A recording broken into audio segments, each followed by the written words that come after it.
Olá, meus amores, boa noite. Quer dizer, bom dia já, eu acho, né? Eu estava pronta para ir dormir. Vocês podem ver a hora que são agora. Estava pronta para ir dormir. E aí, Deus falou: Você não fez a live? Aí não fiz a live? Aí, eu tô aqui, fazer a live. Então, a gente vai fazer agora nosso capítulo 20. Meu cachorro tá aqui roncando do meu lado. A gente vai fazer o capítulo 20 de agora. De hoje é um capítulo muito, mas muito, muito importante. A gente vai falar dos mandamentos, e vamos falar de algumas coisas que de alguma forma, vai incomodar, porque são os mandamentos em que, obviamente, faz parte da obediência a Deus, né? Então vamos lá, fazer a nossa oração aqui primeiro. Senhor Jesus Cristo, obrigada pelo Senhor ser o nosso Senhor. Obrigada pelo Senhor ser o nosso Salvador. Obrigada porque o Senhor modificou não somente a vida daqueles que creem em Ti, Senhor, mas o Senhor nos ensina, o Senhor nos modifica, o Senhor ah, nos lapida da forma com que o Senhor sabe, deixou escrito, mostra, da forma com que o Senhor foi quando o Senhor esteve aqui, Jesus. Nos lapida da melhor forma possível. Hoje nós vamos ler um capítulo muito importante, que são os mandamentos. Aqueles que o Senhor otimizou, aqueles que o Senhor resumiu em dois. Eu peço para que o Espírito Santo nos revele, Senhor, a verdade nessa leitura de hoje. Peço que o Espírito Santo nos tire todos os estigmas, nos tire tudo aquilo que foi ensinado errado pelo homem, tudo aquilo que cobre a verdade, aquilo que fala do que não é o que o Senhor quer que a gente ouça em relação aos mandamentos. Existem muitas pessoas, muitas religiões, muitos grupos, Senhor, que usam dessa passagem para interpretar cada vez de uma forma, cada um do seu jeito, cada um da sua forma, mas sempre esquecendo que o foco principal é a obediência na tua palavra, no sentido de entender o seu caráter e no sentido de saber, com o discernimento do Espírito, o que é o correto e o que não é o correto de se fazer. Então, eu peço que dentre todas essas possibilidades de que um diz isso, um diz aquilo, que cada denominação cria de uma forma, que o Senhor nos revele através do seu Espírito Santo a verdade, que o Senhor fale com todos nós hoje, Senhor, nessa leitura, que o Senhor me use como canal e ponha nos nossos olhos, ouvidos e coração a verdade escrita por Ti, Senhor. Livre-nos das distrações, nos mostre, nos revele, Senhor, espiritualmente, fisicamente, aquilo que o Senhor quer que a gente aprenda e seja revelado nessa palavra. Meu Deus, o Senhor escreveu esses mandamentos, o Senhor nos ensina através das suas palavras, da palavra de Deus, o Senhor nos ensina sobre eles, o Senhor nos ensina como eles podem nos moldar e nos aproximar daquilo que Cristo é, que é a perfeição. Então, que o Senhor nos ensine, que o Senhor nos mostre, que o Senhor fale. E, principalmente, que o Senhor me use nesse momento como canal. Eu estava pronta para dormir, o Senhor me incomodou, me fez lembrar, incomodou meu coração para que eu pudesse estar aqui. Então, eu peço para que o Senhor faça desse momento abençoado e que todos aqueles que forem assistir esse vídeo sejam abençoados pela tua palavra e seus ensinamentos, Senhor, não meus. Em nome de Jesus eu agradeço. Amém. Bom, então vamos lá. Capítulo 20. E Deus falou todas essas palavras. Eu sou o Senhor, teu Deus, que te tirou do Egito, da terra da escravidão. Não terás outros deuses além de mim. Não fará para ti nenhum ídolo. Fará, você criar, com a sua mão, você criar, né? Não fará para ti nenhum ídolo. Nenhuma imagem de qualquer coisa no céu, imagens de aves, imagens de né, deuses que possam representar imagens, deuses que possam, né, que sejam qualquer coisa no céu, anjos, imagens de anjos que estejam no céu, imagens de qualquer imagem de qualquer coisa no céu, na terra, qualquer coisa que tenha semelhança a Deus no céu, qualquer imagem de céu e da terra, obviamente a gente não está falando de foto, né? Senão a fotografia teria que ser banida, a câmera teria que ser banida e tudo isso. Então a gente está falando daquilo que é adorável aos nossos olhos, a nossa tendência de adorar coisas. Então, quando a gente fala sobre isso, a gente, obviamente, existe uma religião que usa bastante imagem, obviamente que é um capítulo que incomoda as pessoas que se incomodam pelas imagens e não por Deus, né? Porque quando você para pensar racionalmente e você fala sobre essas imagens criadas em várias religiões, né? A gente está falando de pessoas que criam imagens para que possam ser adoradas. Ah, mas não adora, mas então para que possam ser olhadas, vistas, para que possam ser feitos pedidos de oração, de milagre às imagens, né? Ah, mas imagem X, imagem Y, Z, fala por nós, ou então nos representa, ou então intercede. Deus, em nenhum momento falou, faça a imagem daquilo que intercede por você e está tranquilo. Ele falou, não faça imagem, porque é a raiz, é o início do pecado, é o início daquilo que vai te separar de Deus, é a imagem. Não é o que a imagem faz, não é quem a imagem representa, não é o que a imagem fez, não é quem a pessoa da imagem. Então, estátuas, imagens, tudo aquilo que fica. E nós, seres humanos, nós temos a tendência de pegar um amuleto, falar, esse amuleto aqui, essa aqui, né? Nós temos a tendência de fazer isso, porque vem do nosso imaginário, porque vem da nossa coligação de se apegar às coisas. Um computador, se você ama demais, pode ser um ídolo. Uma foto de uma... Tudo pode ser um ídolo. Deus está nos ensinando que essa prática de ter imagens é abominável aos olhos dele. Então, não é o que a imagem representa, é não ter a imagem, porque ele está falando não crie com as suas próprias mãos, não faça nenhum ídolo. Ah, mas isso aqui não é o ídolo, então não faça, não farás, vírgula, nenhuma imagem de qualquer coisa no céu, que vive no céu, né? Os pássaros, existem deuses pássaros em algumas culturas, na terra, o que é o da terra, o que é vivo, ser humano, o que é homem carnal, né? O que tem na terra, fazer imagens de algo que você já viu, algo que é existente, tangível, né? Eu acho que é tangível que fala a palavra. Então, tudo aquilo que você pode tocar e ver, nós temos essa inclinação. E por que que eu estou dizendo isso? Porque você vai por exemplo, igreja cristã, não tem imagem. Igreja evangélica, desculpa, não tem imagem. Não tem mais, você não vê imagem. Você vai numa igreja evangélica, às vezes, e ela tem uma cruz. E aí você, né, tem aquela cruz como algo sagrado. E aí toda vez que você for a essa igreja, você vai olhar para aquela cruz e você vai depositar ali a sua fé. Ah, não, mas eu oro para Deus, tá? Eu oro para Jesus. Então, por que precisa da cruz? Por que olha para a cruz? Por que, eu vou para ver a cruz? Por que da cruz? Outra coisa, qualquer amuleto que você tem, isso aqui é para dar sorte. Isso aqui é para dar, para me causar boas energias. Isso aqui é para, o que você fizer e você depositar ali. E nós temos essa tendência. Nós temos a tendência de colocar, pegar botar na porta um negócio que é para tirar uma olhada. Ou então eu vou fazer. Nós temos a tendência, né? Então você não necessita de imagem. Não existe imagem de Deus. Não existe. E um exemplo, por exemplo, vocês já ouviram falar, obviamente, do Santo Sudário, né? O Santo Sudário é dito, né, que foi o pano em que o rosto de Cristo foi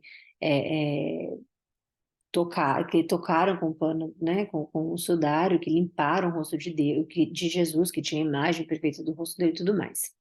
Não sabemos nunca se é verdadeiro. Ah, mas fulano provou que é verdadeiro. Não conheço a entidade que fez a provação. Não conheço, mas quantas e milhões de pessoas, se você colocasse hoje numa exposição, iria para poder ver. iria tocar no vidro, iria fazer orações no vidro. Então Deus não quer que você tenha nenhum apego às coisas que você cria com a sua mão. Se Deus fosse deixar a imagem dele, ele teria deixado a imagem dele. Se Deus fosse ter deixado amuletos, ele teria deixado amuleto. Se Deus fosse deixar né, imagens para você adorar, você orar, você lembrar dele, ou você ser representado, ou só ser intercedido, ou você, Deus teria deixado. Então não tem discussão nisso. É errado imagens. Porque se Deus fala, não fará nenhuma imagem, é nenhuma imagem. Não, mas isso aqui é porque não se põe desculpa na palavra de Deus. Se ele tivesse dito, não fará imagens que possa fazer você se afastar de mim, daria dúvidas, porque a gente pensaria, o que, que pode ser a imagem que nos faz afastar de Deus? Ele não deixou isso aberto. Ele diz, não farás para ti nenhum ídolo. Isso serve para nós hoje com ídolos musicais, com telefone, vícios, né, coisas que a gente faz. Você que ama muito o carro, ou você que ama muito a TV, você que ama muito um ídolo artístico, você que ama muito, né, começa ali. E depois, não fará para ti nenhuma imagem de qualquer coisa que esteja no céu, na terra ou nas águas debaixo da terra. Deus simplesmente nos coloca todas as dimensões. Deus nos diz, nem no céu, nem na terra, nem debaixo dela, porque não tem para onde a gente fugir. Ah, não, se Deus falou só na terra, então eu posso ter imagens de pombas, posso ter imagens disso, posso ter imagens daquilo. Não, ele disse céu, terra e debaixo da terra. Então Deus está nos deixando claro que para a gente ter uma fé firmada nele, é só no crer. E isso é difícil. Crer sem ver é difícil, mas é o nome de fé. Você nunca viu Jesus, mas você crê que ele existe. Você nunca viu Deus, mas você crê que ele existe. E é essa graça que não se compra. Você não compra a sua salvação, porque ela precisa vir do coração. Ela precisa vir de você estar puro e você dizer: eu creio que Cristo é o meu Senhor, Filho de Deus, que veio, morreu, ressuscitou por mim, para minha salvação. Eu creio que Ele é o Cordeiro de Deus.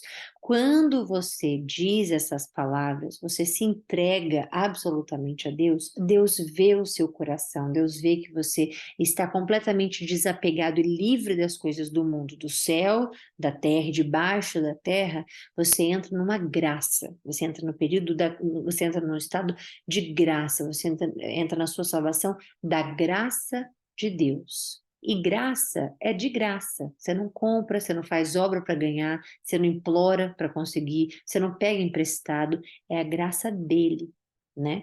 Então, o que que te faz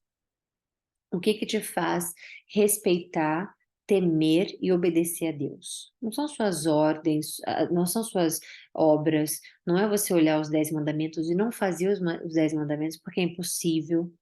A gente vai passar por isso agora, a gente vai passar pelo texto, mas é a obediência.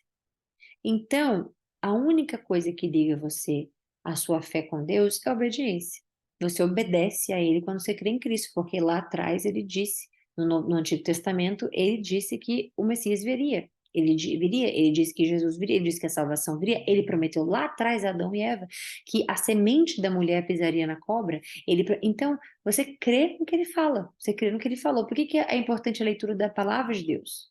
Porque é nela que a gente aprende o começo, o meio e o fim do mundo, o começo, o meio e o fim da vida, o começo, o meio e a eternidade de quem é Deus. Então Deus está dizendo: não farás para ti nenhum ídolo.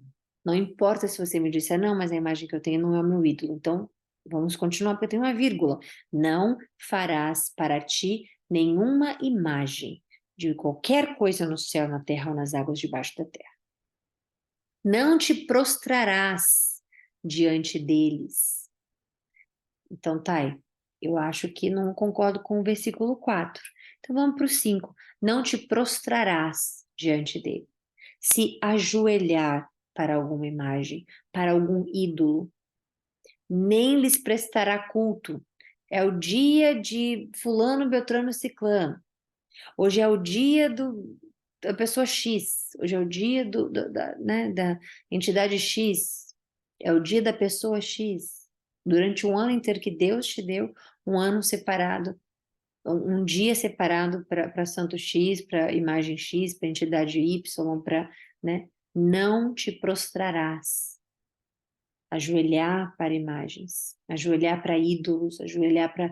Isso inclui tudo, que possa ser idolatria que a gente está dizendo, né? Que a idolatria não é você ser...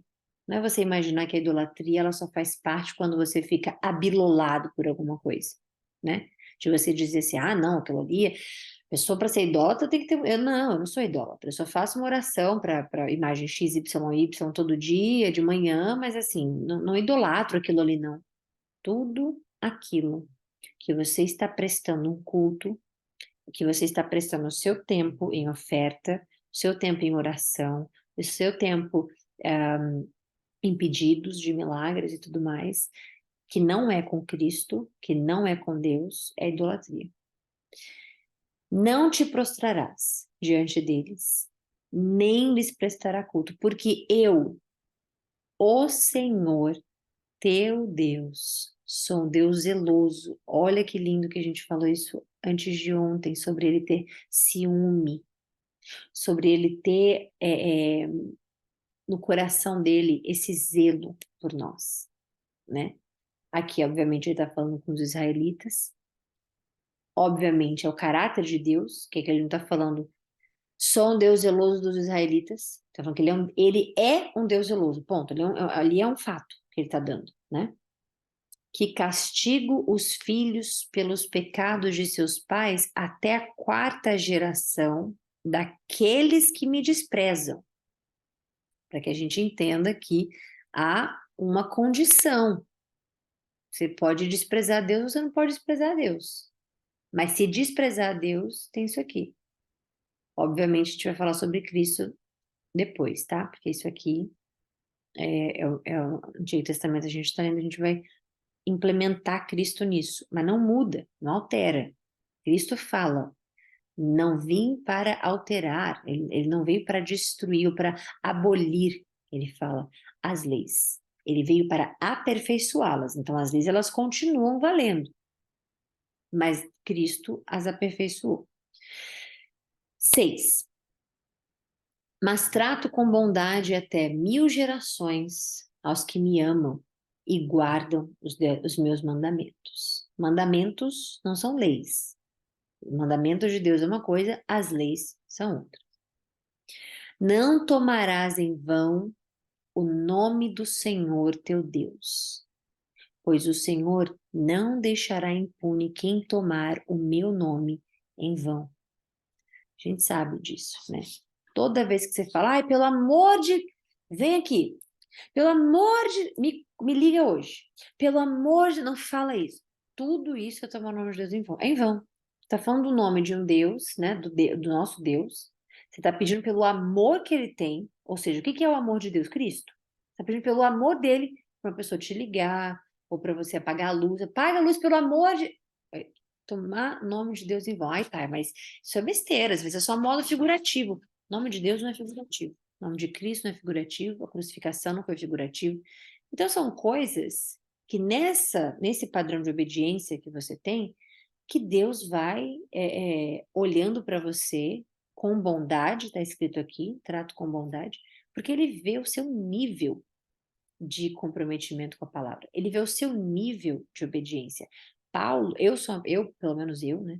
Eu sou uma pessoa que quando eu leio a Bíblia assim, eu levo a ferro e fogo as coisas, né?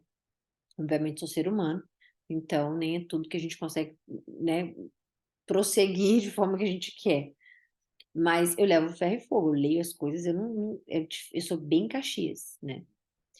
Quando você vai falar sobre isso, sobre a obediência, a gente, obviamente, de tudo que a gente vai ler aqui, você vai ver que a gente já fez tudo, né?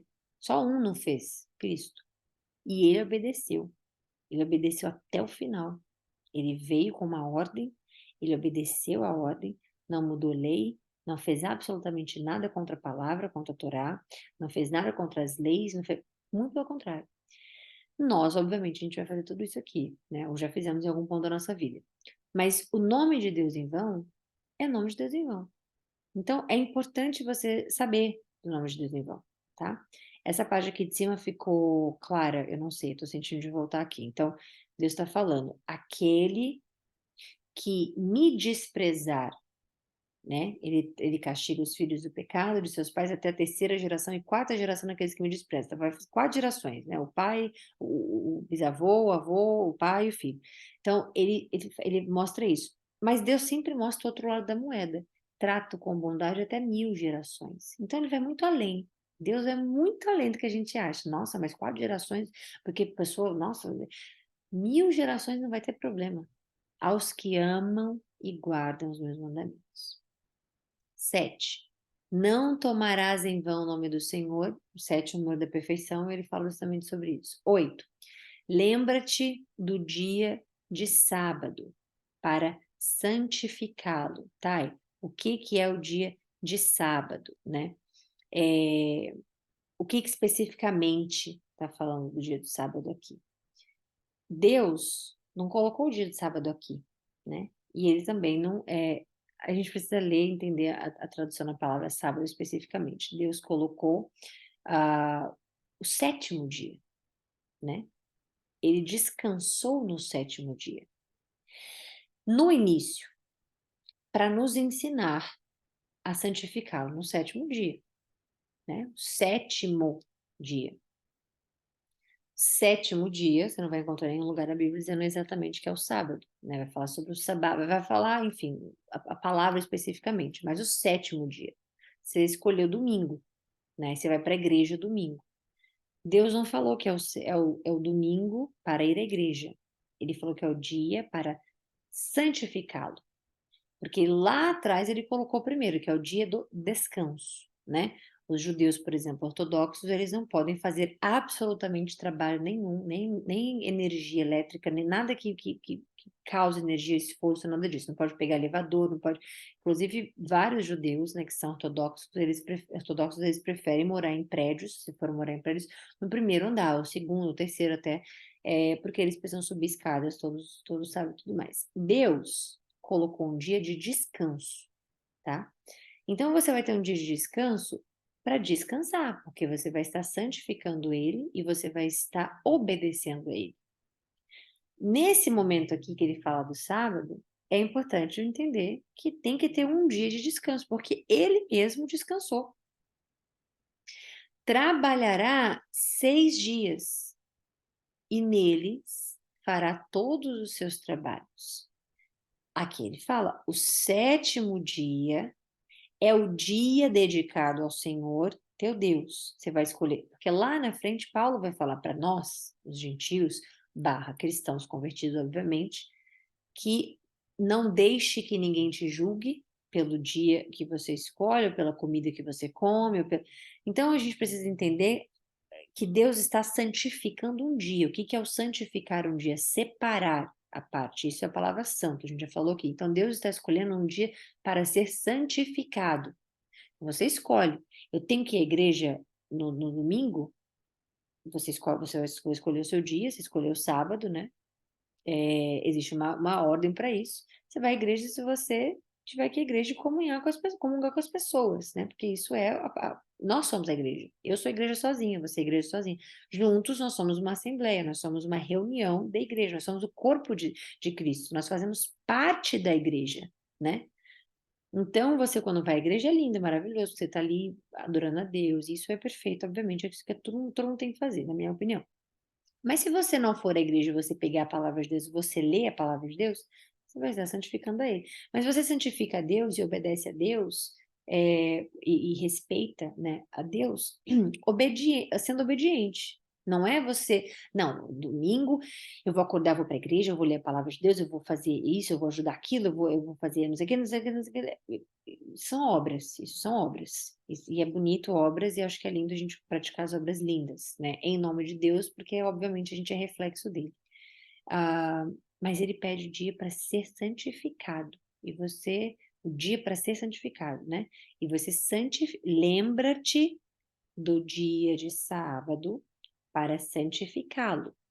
Santificar o dia de Deus, que ele mesmo descansou. Então, você pode fazer 1 milhão de coisas, mas você obedece a Deus, como é que fala? Você agrada a Deus quando você obedece. Então, tenha o dia do descanso. Mas o trabalho tá de domingo a domingo. É errado. E é pecado. O que que é o pecado? É você separa a gente de Deus. Porque a palavra dele fala pra gente ter um dia, né? Mas, obviamente, que Deus, você não perde a sua salvação por não santificar o sábado, mas você obedece o dia santo, né? Mas você obedece ele, você santifica ele, obviamente, se você obedecer. Então, ter um dia de descanso é bíblico, ok? Tanto que ele fala, trabalhará 6 dias, mas o 7º dia você tem que descansar para ser dedicado ao Senhor. Então, você pega um dia e você descansa e você dá ao Senhor o seu dia. Você descansa, porque isso é o dar ao Senhor, é você descansar o dia.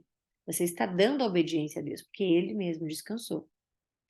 Nesse dia, não farás trabalho algum, nem tu, nem teus filhos, ou filhas, nem teus servos, ou servas, nem teus animais. Deus incluiu a tudo e todos. Pois 6 dias o Senhor fez os céus e a terra, o mar e tudo que nele existe, mas no 7º dia, ok? 7º dia. Então, para os judeus, o sábado foi dito.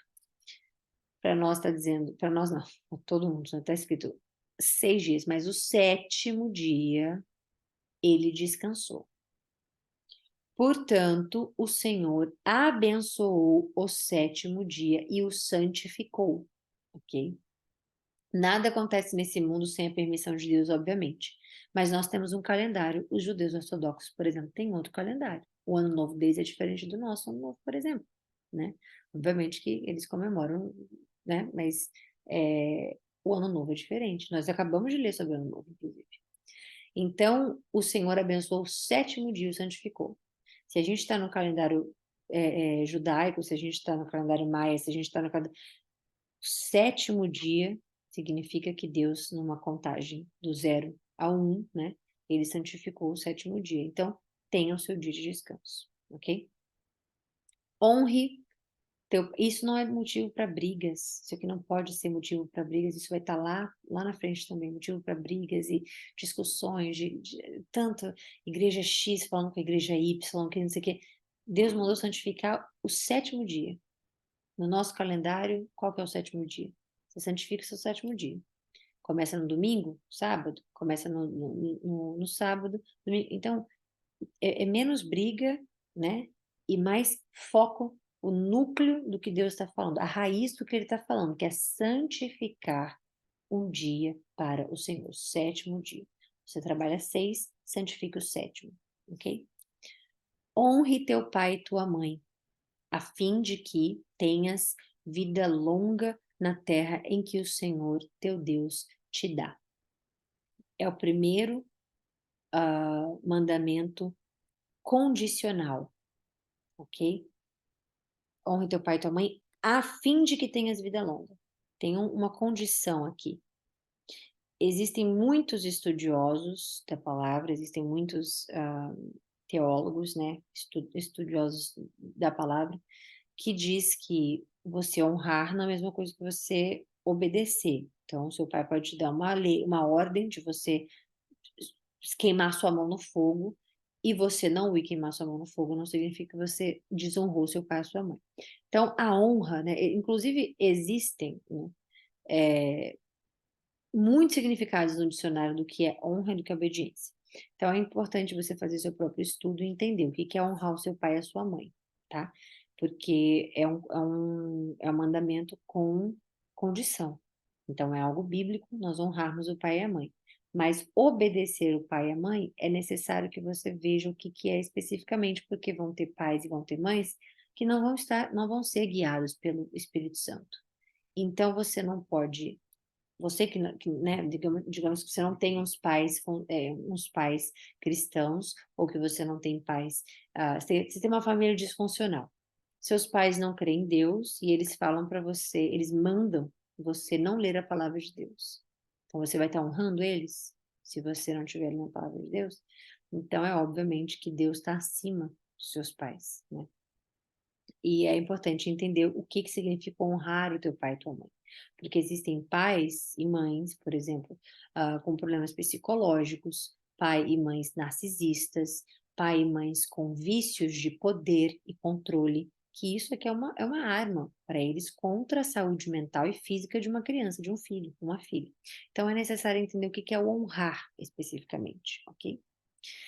Não matarás, isso inclui a si mesmo, então suicídio também, ok? Porque a sua vida é sua vida. Se você, né, se a pessoa tira a própria vida, ela está matando uma vida. Então, não matarás inclui suicídio.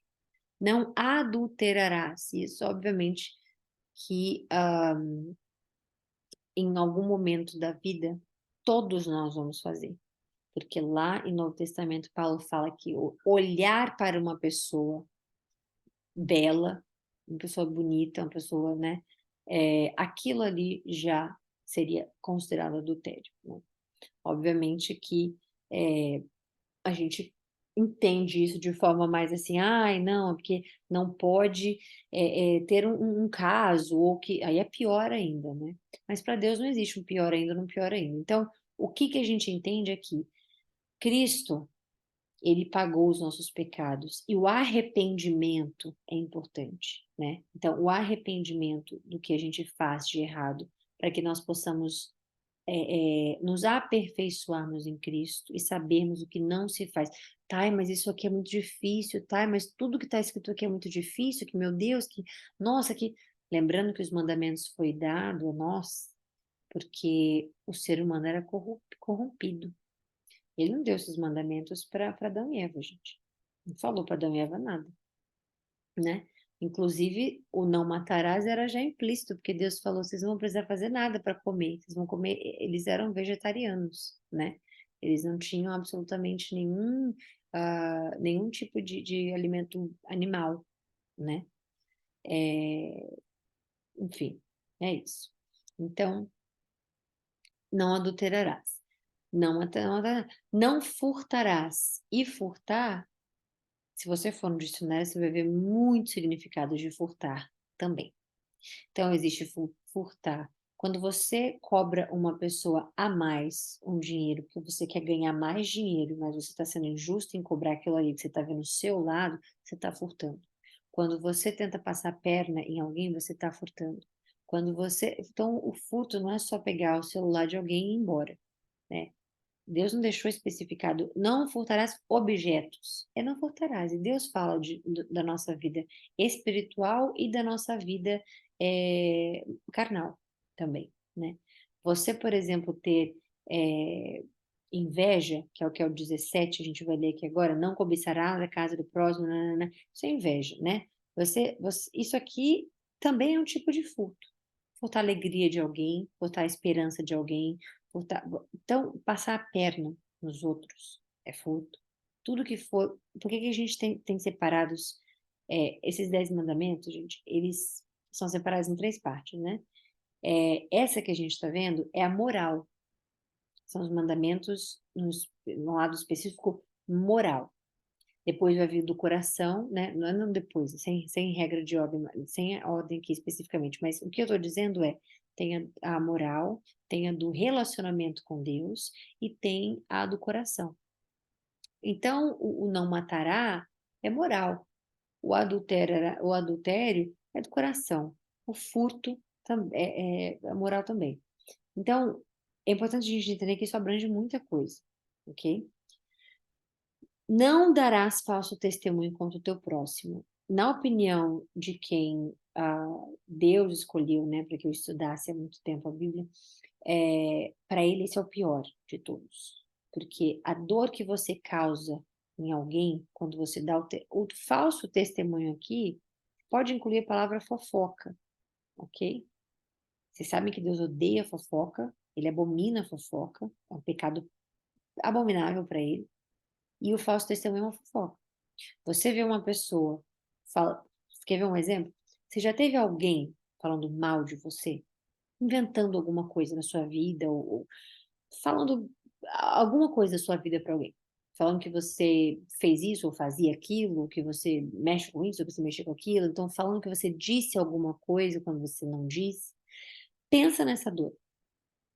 Você querer proteger sua moral, você querer proteger seu caráter, você querer proteger, né, a sua, como é que fala, meu Deus, esqueci o nome da palavra. Esqueci o nome da palavra agora, se Deus me lembrar daqui a pouco eu falo. Mas se Deus, mas se Deus não, desculpa, alguém falando, né, da sua vida, é o que você tem, é o seu nome, né, é o que você representa. Então, o falso testemunho é algo de muita dor, porque você está causando no próximo. Quando você participa de fofoca, você já viu aquelas pessoas que pegam um lado de uma história sem ouvir o outro, e aí faz daquela ali a verdade, e aí taca a pau em cima da outra pessoa. Isso causa uma dor imensa no ser humano. E Deus está dizendo, não dará falso testemunho, não é só você para a corte, e você está ali com o juiz na sua frente, né? Reputação, obrigada, senhor. Reputação. Você está ali lutando pela sua reputação. Então, o falso testemunho não é você só ir numa corte, né, e você tá ali esperando o juiz dizer: "Ah, nem todo mundo na vida vai precisar ter um processo ou passar por um processo". Então isso aqui significa que o testemunho é somente no processo? Não, é na sua vida também. Então você dizer, uma pessoa que você ama, falou assim: "Ah, aquela pessoa fez isso". Aí você vai lá e fala assim: "Ah, aquela pessoa fez isso, ela me falou que ela fez isso". Sem você saber, você está dando falso testemunho com o seu próximo. E o teu próximo não é só quem você conhece, o próximo é quem está próximo de você, às vezes é uma pessoa que você nem conhece está próximo de você, né. Então isso é importante, pensar. 17, não cobiçarás, desculpa, a casa do teu próximo, não cobiçará a mulher do teu próximo, não só um minuto, desculpe-me. Nem os seus servos, nem suas servas, nem seu boi, nem jumento, nem coisa alguma que lhe pertença. Qualquer coisa que um próximo tiver, que o próximo for, que o próximo, né, não tenha inveja. Deus tem uma vida separada para cada um de nós, um propósito separado para cada um de nós, um destino separado para cada um de nós, apesar de, né, todo cristão ir para o mesmo destino, glória a Deus, mas na terra. O destino de todo mundo na terra também é morte física, mas estou falando especificamente, né, de um destino de propósito. Cada um tem o seu. Então, não cobiçar. Se o teu olho, o que que ele fala? Se o teu olho te faz pecar, mais fácil é arrancar um, obviamente, figurativo, como ele já usou aqui, palavras figurativas, arrancar um e você entrar no reino dos céus com um olho do que para o inferno com dois, né? Suas mãos, a mesma coisa. Então, se você sente que você tem inveja, é muito mais louvável, muito do que louvável, você parar, que Deus está próximo do quê? Coração quebrantado. O que que ele ama? O coração humilhado aos pés dele. Quando você fala, Senhor, eu estou com inveja dessa pessoa, ele vai tratar a sua inveja. Quando você fala, Senhor, porque não é vergonha falar para Deus, Senhor, eu tô com ciúme, Senhor, eu tô com inveja, Senhor, eu tô com raiva, Senhor, eu tô com ódio. Não é, como é que fala?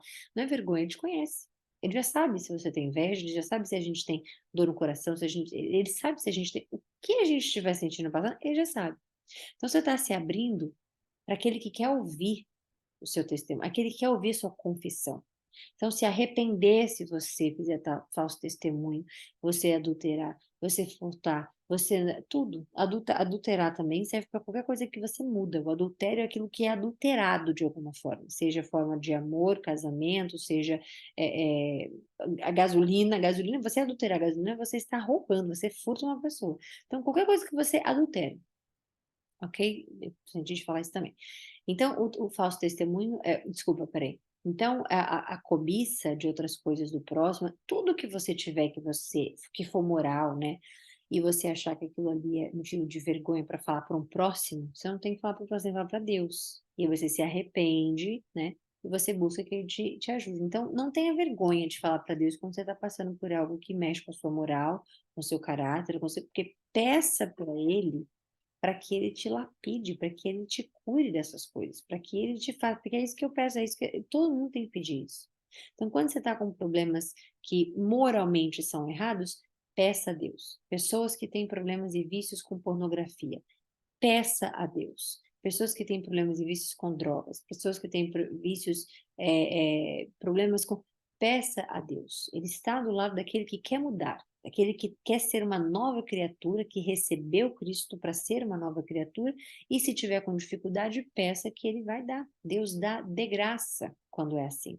Deus não vai te dar de graça quando o seu coração estiver implantado de ódio, você estiver fazendo oração, jejum, subindo ao monte, pedindo coisa ruim. Isso ele nunca vai fazer. Mas aquele coração humilhado, aquele que, né, ele fala, aquele que se humilhar, né, e buscar, vai encontrá-lo, ok? Vendo-se o povo diante dos trovões e dos relâmpagos, lembrando que Deus está agindo como trovão, como relâmpago, e do som da trombeta, e do monte fumegando, todos tremeram, assustados. Ficaram à distância. Deus falou para eles não se aproximarem, e o medo também não deixou eles se aproximarem. E disseram a Moisés: fale tu mesmo conosco, e nós vamos ouvir, mas que Deus não fale com a gente, para que não morramos. Eles estão morrendo de medo. E o engraçado, falando inclusive isso hoje, que eu vi em algum lugar hoje que eu não me lembro, essa coisa do medo, né? As pessoas hoje em dia têm mais medo do diabo do que de Deus, né? Você fala coisa do diabo, você fala, ai, não, não, não fala o nome, não, não, ai, meu Deus, não, eu não gosto de ficar nisso aqui. A pessoa tem mais medo dele do que de Deus, sendo que Deus tá aqui, o diabo tá aqui, né? Deus, ele simplesmente é acima, está acima e é muito além. Então, hoje em dia, as pessoas têm medo, né, do diabo mais do que Deus. Aqui ele chama de Deus. Hoje em dia, tem gente que tem medo do diabo e não tem medo de Deus. Moisés disse ao povo: não tenham medo. Lembrando que essa frase, não tenha medo, não tenham medo, aparece 365 vezes na palavra de Deus. Não tenham medo. Deus veio prová-los para que o temor de Deus esteja com vocês e os livre de pecar.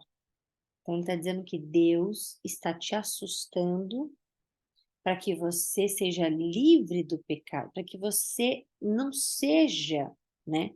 Para que você não seja impregnado com o pecado e viva a sua vida numa boa, porque Deus não fala, Deus está vindo dessa forma para que vocês possam ser provados. Mas não tenham medo. Obviamente impossível não ter medo. Você vê uma nuvem, uma montanha fumegante, você vê uma nuvem falando, você vê o trombeta tocando, na hora ali minha alma sai do meu corpo.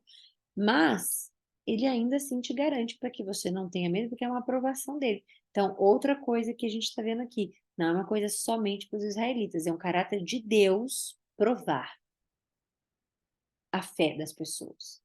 Provar. Lembra que eu falei isso, a gente falou isso lá atrás, né? Deus vai sempre te dar um motivo, vai sempre te dar num dia na sua vida, todos os dias da sua vida, mas em uma forma específica, ele vai sempre estar dando um jeito de te perguntar: você confia em mim? E nós somos provados, viu? Ele não tenta a gente.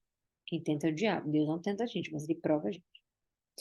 Mas o povo permaneceu à distância, ao passo que Moisés aproximou-se da nuvem escura em que Deus se encontrava. O Senhor disse a Moisés: diga o seguinte aos israelitas: vocês viram por si mesmos que do céu nos falei, não façam ídolos, nem de prata, nem de ouro, para me representarem. Isso aqui já é mais uma resposta para quem tem dúvidas sobre religiões que usam. Não, isso é uma representação. Não, isso aqui é só para. Eu oro para, né, para a imagem X, para a imagem X falar com Cristo, para Cristo falar com Deus, né? É uma ponte, né? Deus está dizendo, não usa nada para me representar, nem amuletos, nem pessoas, nem né? Nada vai me representar, só um, Cristo, que é o único que intercede por você, que fala por você. Não façam ídolos de prata nem de ouro. Ah, posso de madeira, Thay? Para me representar. Para mim, ele está falando, para mim, façam, né, um altar de terra e nele sacrifiquem-me os seus holocaustos e as suas ofertas de comunhão, as suas ovelhas e os seus bois. onde quer que eu faça celebrar o meu nome, virei a vocês e o observei. Verei não, desculpa, virei, ele virá, né? Virei a vocês e os abençoarei.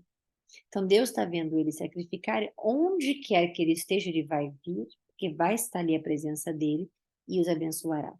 Então, aqui é vida por vida, porque a morte entrou no mundo. Quem foi o primeiro a matar? Aí você fala, Caim matou Abel. Não, o primeiro a matar foi a serpente, foi o diabo lá atrás, que fez a morte espiritual de Adão e Eva, correto? Então, a morte, né, ela veio, e aí ela veio com sangue, e a única coisa que trocaria uma coisa pela outra seria, né, uma vida pela outra, obviamente, são esses holocaustos e ofertas que vêm do sangue. De qual sangue você está coberto hoje? Foi trocada a sua vida por essa vida, Cristo. Cristo não vai vir e morrer todo dia por você. Logo você foi perdoado, você foi redimido, você não é uma desculpa para sair por aí fazendo coisa errada, obviamente, né? A gente sempre fala sobre isso.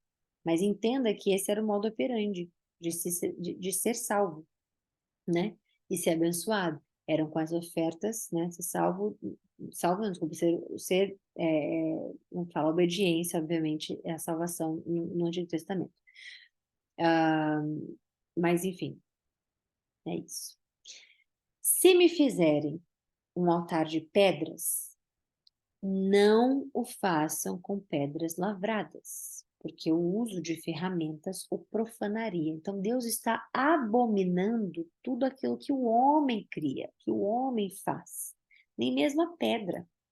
Ele está falando, seja natural, né? Que você faça natural, seja, não quero que o homem faça, eu não quero que o homem crie ferramentas para esculpir para mim um altar.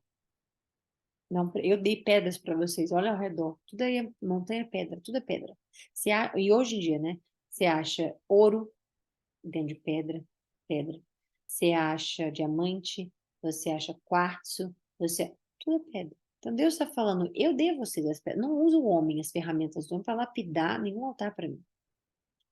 Não subam por degraus ao meu altar, para que nele não seja exposta a sua nudez.